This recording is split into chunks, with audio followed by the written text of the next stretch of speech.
Hi, good morning. So this is question from JAM 2022 and question number 23 है simple differential equation का question है constant coefficient. तो y double dash plus a of y dash plus y is equal to sine of x है। तो इसके solutions को bound और unbounded की वेरिफिकेशन करना है।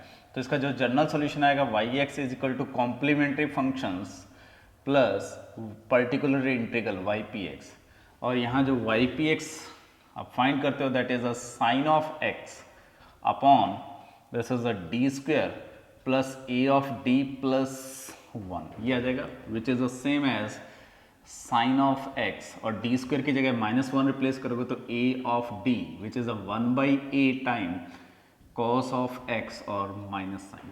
तो ypx फिक्स है 1/a time cos of ax, ये एक क्वांटिटी आ जाएगी। और कॉम्प्लीमेंट्री फंक्शन डिपेंड करेगा a पे। तो यहाँ ऑक्सिलरी इक्वेशन जो है m² plus am plus b है, ठीक है। तो इसके रूट्स जो आएंगे m is equal to -a plus minus square root of a² minus 4/2, ये आ जाएंगे। अब फर्स्ट ऑप्शन में a इक्वल टू 0 दिया हुआ है, तो a अगर 0 पुट करोगे तो जो m आएगा that is a plus minus 2 iota आ जाएगा।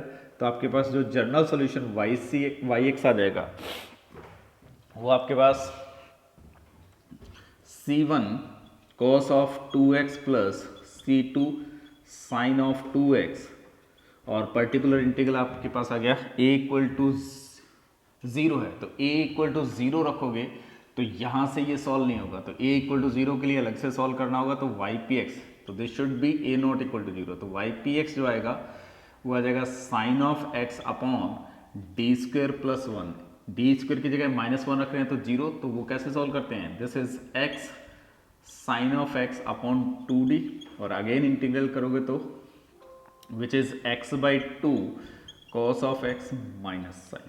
तो ये आपके पास आ जाएगा -1/2 time x of cos of x, ठीक है।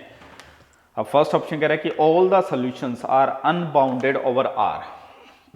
तो x टेंस टू इन्फिनिटी या माइनस इन्फिनिटी पे अगर बात करेंगे तो ये बाउंडेड है, ये अनबाउंडेड है, तो दिस क्वांटिटी इज अनबाउंडेड। अब c1 c2 कुछ भी पिक करो, ये क्वांटिटी बाउंडेड, ये क्वांटिटी बाउंडेड, तो this is a bounded function और दिस इज अनबाउंडेड फंक्शन। तो ओवरऑल सम हमेशा क्या रहेगा, अनबाउंडेड ऑन r। तो आपका फर्स्ट ऑप्शन यहाँ से करेक्ट हो गया। तो एग्जाम में सिंगल करेक्ट क्वेश्चन आया हुआ है, तो यहाँ आपका क्वेश्चन अटेम्प्ट हो गया। तो एग्जाम पॉइंट ऑफ व्यू से इसके बाद आपको डिस्कशन की रिक्वायरमेंट नहीं है, यहाँ आप डिस्कशन को स्टॉप कर सकते हो, आपका क्वेश्चन यहाँ अटेम्प्ट हो गया, ये आंसर शुड बी करेक्ट। लेकिन मैं जनरल डिस्कस कर रहा हूँ तो बाकी ऑप्शंस को भी डिस्कस कर लेते हैं। जैसे सेकेंड ऑप्शन में a इक्वल टू उसने 1 दिया हुआ है, तो a इक्वल टू 1 दिया हुआ है तो m equal to -1 plus minus ये आपके पास -3 आ जाएगा, तो आइटा √3/2 आ जाएगा, ठीक है। तो यहाँ जो सोल्यूशन आएगा और a इक्वल टू 1 पे yp वहाँ से डायरेक्टली आ जाएगा, तो yx equal to e⁻1/2x c1 cos √3/2x plus c2 sine of √3/2x minus cos of x, ये आपके पास a इक्वल टू 1 पे, ठीक है। तो यहाँ हमें सेकेंड ऑप्शन और थर्ड ऑप्शन में all the solution are unbounded on 0 to infinity. तो 0 टू इन्फिनिटी में अगर x टेंस टू इन्फिनिटी में बात करें तो ये क्वांटिटी बाउंडेड है, ये बाउंडेड फंक्शन है, ये बाउंडेड है, तो ओवरऑल ये आएगा बाउंडेड सॉल्यूशन। तो आपका बी ऑप्शन फॉल्स है। और सी कह रहा है कि all the solution tends to 0, तो जब c1 और c2 को 0 ले लेंगे तो ये पार्ट रिमूव हो जाएगा, तो ये सॉल्यूशन इन्फिनिटी पे 0 की तरफ टेंड नहीं कर रहा है, तो C is also false statement. और D में a इक्वल टू 2 दिया हुआ है, तो a इक्वल टू 2 रखोगे तो m equal to -1 repeated root आ जाएंगे, तो आपके पास जो सोल्यूशन आ जाएगा y of x equal to c1 plus c2x e⁻⁻x plus यहाँ a इक्वल टू 2 है तो -1/2 cos ऑफ x।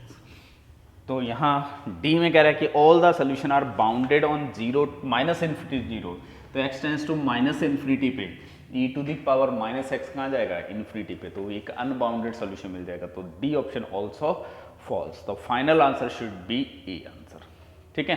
तो आपने जब फर्स्ट सिचुएशन सॉल्व करी वहीं से आंसर आ गया था, क्योंकि सिंगल करेक्ट है तो एग्जाम में आपको बाकी डिस्कशन नहीं करना है, ठीक है।